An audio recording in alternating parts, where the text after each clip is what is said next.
যে আপনার মসজিদের সামনে ময়লা, পচা গন্ধ, দুর্গন্ধ ছড়ায়, যে কোনো মানুষ সেখান থেকে যায়, গন্ধ না পাক, কি ঘৃণা প্রমাণিত হয় কি হয় না? 1 কোটি মানুষ এই মসজিদের সামনে থেকে যায়, সবাই ঘৃণা করবে, কিন্তু ময়লা ময়লার জায়গা, ময়লা পরিবর্তন হয় না, আরো পচে, দুর্গন্ধ ছড়ায়, জীবাণু ছড়ায়।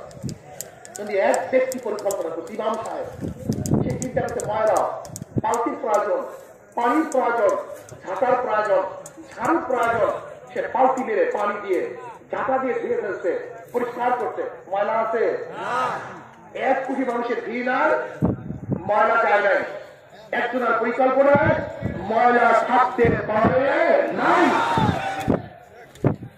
আমি মনে করি আজকে বাংলাদেশের প্রত্যেকটা মুসলমান প্রত্যেকের জায়গায় বসে যদি এই সমাজের গঠিত ঘৃণিত কাজকে পরিবর্তন করার জন্য পরিকল্পনা করত, চিন্তা করত, ফিকির করত, আল্লাহ কসম বাংলাদেশের কোন জায়গায় এই গঠিত কাজ থাকতে পারত না, ইসলামের বাহিরে কাজ থাকতে পারত না। সেটা আমাদের মাথার মধ্যে ঢুকছে, আমি তো ঘৃণা করি, আমার সমস্যা কি? পরিকল্পনা করো। আল্লাহ কি বলেন? আফালা তাতাফাক্কারুন, আফালা তাকিলুন, আফালা তুবসিরুন, ইয়া উলিল আলবাব, ইয়া উলিল আবসার। তোরা কি চিন্তা করছ না? তোরা কি দেখছ না? তোদের কি জ্ঞান নাই? তোদের মেধা নাই? একজন মনে রাখতে হবে, যেমন এই মাহফিল করার আগে একটা পরিকল্পনা হয়েছে, পরিকল্পনা ব্যতীত এই আঞ্জাম দেওয়া যায় না। আপনি কাজ করার আগে পরিকল্পনা করেছেন, যেমন এখানে চন্দ্রিকা আসবেন, এটা ফিকির করছেন আমার কি প্রয়োজন, এইটা প্রয়োজন, সেইটা প্রয়োজন, ফিকির করার কারণে আপনি চন্দ্রের প্রতি চলে আসছেন। যে ফিকির না করতেন এই পর্যন্ত আসতে পারতেন না। ঠিক এই সমাজকে পরিবর্তনের ফিকির যদি আপনার মাথার মধ্যে না আসে, সমাজ কোনোদিন পরিবর্তন হবে না। ফিকির নিয়ে আসেন মাথার মধ্যে, চিন্তা করেন। এরপরে আল্লামা তাকরিয়া সাহেব রহমান হাদিস নিয়ে আসছেন, নুমান ইবনে বাশীর রাদিয়াল্লাহু তাআলা قال قال رسول الله صلى الله عليه وسلم مثل القائم في حدود الله والواقف فيها كمثل قوم اجتمعوا على سفينة فصار بعضهم أعلاها وبعضهم أسفلها فكان الذين في أسفلها إذا استقوا من الماء مروا على من فوقهم فقالوا لو أن فرضنا في نصيبنا فرقا ولم نؤذي من فوقنا فإن تركوهم ومن أرادوا হালাকু জামিয়ান ওয়াইন আখাযু আলা আইদিহিম নাজাউ জামিয়া। বুখারী মধ্যে রওয়ায়াত আও কামা ক্বালা নবী সাল্লাল্লাহু আলাইহি ওয়াসাল্লাম।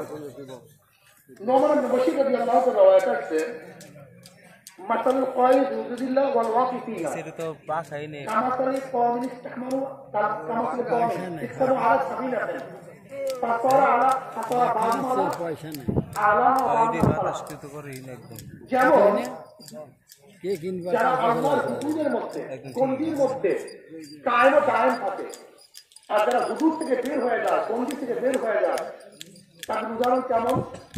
কামাসিল কওম ইসতাহমারু আলা সাবিনাতিন, যেরকম কোরআর মাধ্যমে কোন এক কওম নৌকার মধ্যে উঠছে, জাহাজের মধ্যে উঠছে, ফাসারা বাযুন আলা ওয়া বাযুন আসফালাহা, কোরআর মাধ্যমে যেহেতু বন্ধন হচ্ছে, কাজে একদল পাইছে উপরের তলা, আর একদল পাইছে নিচের তলা। ফাসারা বাযুন আলা ওয়া বাযুন আসফালাহা ফাকানা আল্লাযীনা ফি আসফালিহা ইযা ইসতাকাউ মিনাল মা'i মারু আলা মান ফাওকাহুম, যারা নিচের তলা তারা যখন পানি প্রয়োজন হয়, পানি আনতে যায়, পানি উপরের তলায়, তখন তারা পানি আনতে যায় কোথায়? উপরের তলায়। আর উপরের তলায় পানি আনার কারণে উপরের তলা মানুষের কি হয়? কষ্ট হয়। এখন তারা কি বলে? সকল লা আন্না ফারাকনা ফি নাসিবিনা ফারকান ওয়ালা নুজি মান ফারকানা, আমরা কেন উপরের মধ্যে পানি আনার জন্য যাই? তাদেরকে কষ্ট কেন দেই? পানি তো আমাদের কাছেই আছে, পানি তো আমাদের কাছেই আছে। তাহলে আমরা যদি আমাদের নৌকার নিচে থেকে ছিদ্র করে দিই, তার নিচের থেকে অনবরত কি হবে? পানি হবে। তাহলে উপরে আমাকে কষ্ট কি দেওয়া হবে না? কষ্ট দেওয়া হবে না? এই সহজ না? এখন যদি কি বলেন তারা মামা আরাধু হালাকু জামিয়া, যদি নিচের লোকগুলি ইচ্ছা করছে, এই ইচ্ছার উপর তাদেরকে ছেড়ে দেওয়া হয়, উপরের লোকগুলো মারা যাবে, ওরা নিজেরা মারা যাবে, একটা বাঁচবে না। ওয়াইন আখাযু আলা আইদিহিম, যদি উপরের লোকগুলি নিচের লোকগুলি হাতকে চেপে ধরে, চাপিয়া ধরে, আখাযু টাকাও করে, তোদেরকে কাজ করতে দেব না। যদি ভালো মতো হাত কষে ধরে, চেপে ধরে, তাই না যাও জামিয়া, তা ওরা নিজেরা বাঁচবে, সবাইকে বাঁচাবে।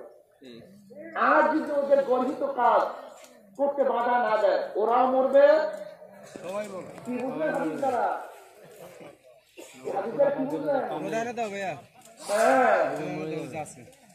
আপনি গর্হিত কাজ থেকে বাধা দিবেন না, গর্হিত কাজ থেকে বাধা দিবেন না।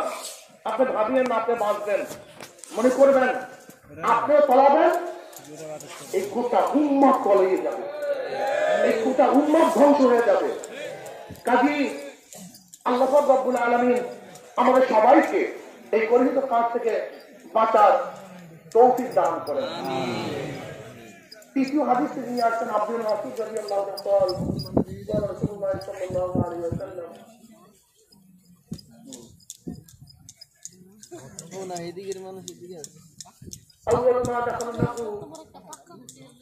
على بني إسرائيل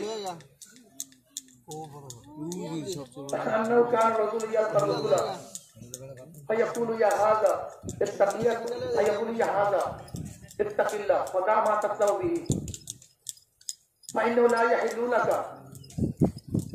যাই হোক, সময় নাই যে বনি ইসরাইলের মধ্যে প্রথম যে নখ এবং ক্ষতিকর জিনিস ঢুকতে, সেটা ঢুকতে কিভাবে, সে ঢোকার পদ্ধতি কি ছিল। যেমন কোন এক ব্যক্তি খারাপ কাজ করছে, এক ব্যক্তি দেখছে, বলছে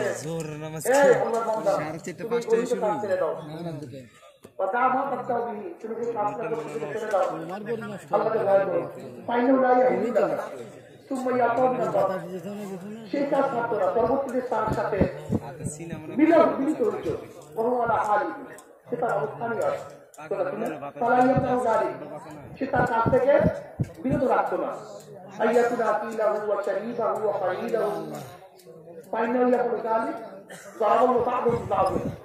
ثم قال وين الذين كفروا من بني إسرائيل إلى قوله فاسقون ثم قال كلا والله لتأمرون بالمعروف ولا تنهون عن المنكر ولا تأخذن على يد الظالم ولا تحملنه على الحق حقا। আবু দাউদের মধ্যে রওয়ায়াত আছে। কাজী আমরা সব সময় গর্হিত কাজ থেকে মানুষকে বিরত রাখবো। নবী আলাইহিস সালাতু বলেন কাল্লা ওয়াল্লাহ, আল্লাহ কসম করে বলেন লা তা'মুরুনা বিল মা'রুফ ওয়া লা তানহাউনা আনিল মুনকার ওয়া লা তা'খুযুন্না আলা ইয়াদি যালিম ওয়া লা তা'কিরুন্নাহু আলাল হক্কি হাসরান।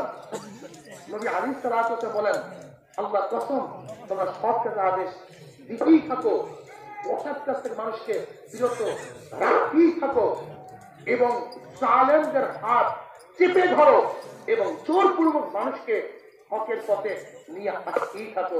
আল্লাহ রাব্বুল আলামিন আপনাকে আমাকে আমরু বিল মারুফ ওয়া নাহয়ি আনিল মুনকার এই কাজ করার তৌফিক দান করেন।